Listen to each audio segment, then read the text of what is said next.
আজকে আপনাদেরকে শোনাচ্ছি সকালে পাখির গুঞ্জন। শুনুন, এটা মর্নিং, এই সকাল সকালে পাখিরা কেমন ডাকছে শুনুন।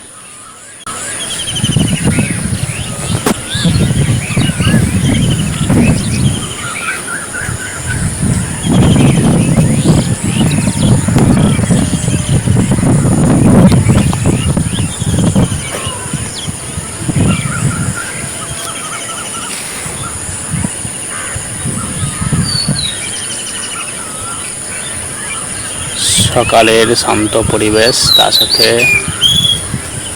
দূরে মাইকের আওয়াজ আর পাখির গুঞ্জন।